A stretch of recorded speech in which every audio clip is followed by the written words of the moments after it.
Jordi Casas i Llevot, abans de morir amb 25 anys, mentre estava ingressat al Sanatori Antituberculós Torrebonica de Terrassa, va escriure entre el 1948 i el 1950, a banda de poesia, aquests relats curts, publicats a la revista del Sanatori.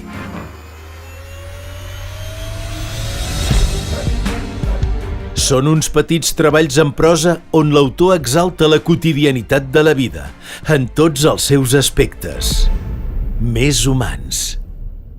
Quan toquen les 12, de Jordi Casas i Llevot. Nit de setembre, diàfana i transparent, sota una volta curulla de gemmes, en la que brilla grossa i clara com mai, l'astre d'argent amb el seu etern rictus melangiós.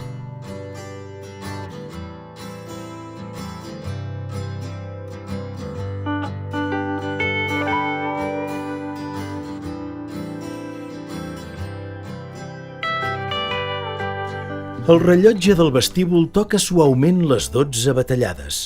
Cadascuna d'elles troba aquesta nit en la meva oïda un ressò especial. I totes juntes sembla que m'inviten amb el seu pregó melòdic i sever a pensar en aquells contes de fades, de noms i de follets que foren un dia delícia de ma infantesa. Sembla que torni a veure aquelles velles il·lustracions de l'Arthur Rackham en les que cada ésser irreal cobrava tons de realisme en la meva imaginació d'infant. Sembla que... Va, em dic a mi mateix. T'has tornat boig o què? Fades i noms a la teva edat. Apa, a dormir i deixa't estar de ximpleries. Faig un esforç.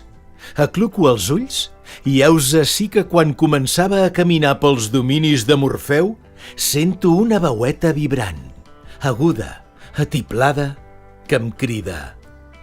Ep, tu! Desperta't! De primer entubi i endut per la voràgina dolça del son, no en faig esment, però ben aviat sento que m'estiren dels cabells del cap i per damunt la meva testa sento repetir amb to imperatiu. Ep, tu! Desperta't! No he estat, és cert, un home a destacar mai per la meva avidesa, però crec que té disculpa el que en aquestes circumstàncies tingués un ensurt i donés un bot en el meu sofert llit per mirar qui em parlava i m'estirava la cabellera. I qui era, Déu meu? El vell capçal del llit estava assegut el més estrany que us pugueu imaginar. Doneu-li un pam d'alçada.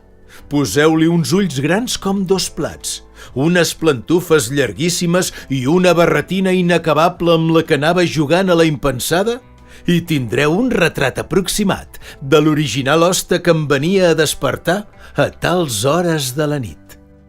Primer vaig quedar, passat el primer moment d'ensurt, bocabadat. Després vaig quedar a mercè de la verborrea inagotable del meu interlocutor. I doncs, què us heu cregut els de la revista?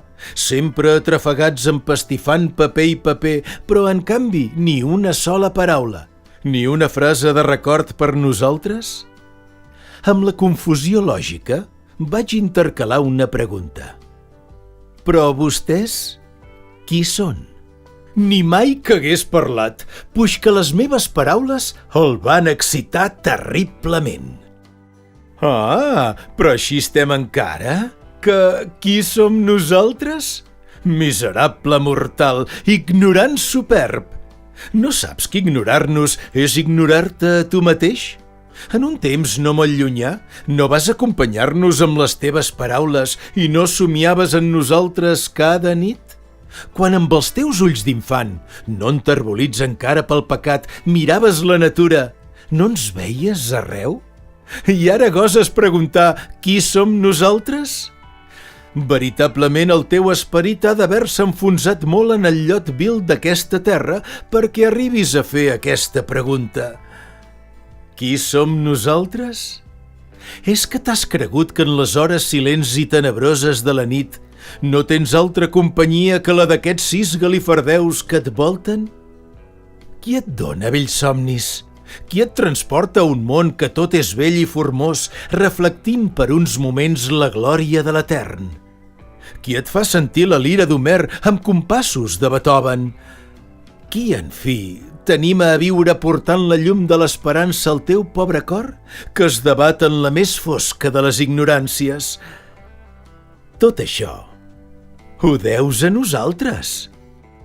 Inconscient, vaig tornar a interrompre. Sí, bé, però qui sou? Torna-hi! Qui som? Som el que som. No m'entens, oi? Ni falta que et fa. Tu parla a la revista de mi i fes que es recordin una mica de nosaltres. En el fons us estimem, encara que no us ho mereixeu, no. Apa, adeu i bona nit. I dient això, l'original personatge va encalçar un raig lluminós d'aquella lluna resplendent i a través d'ell el vaig veure pel balcó de la sala.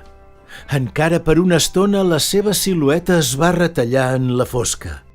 Després, res. Silenci i quietud.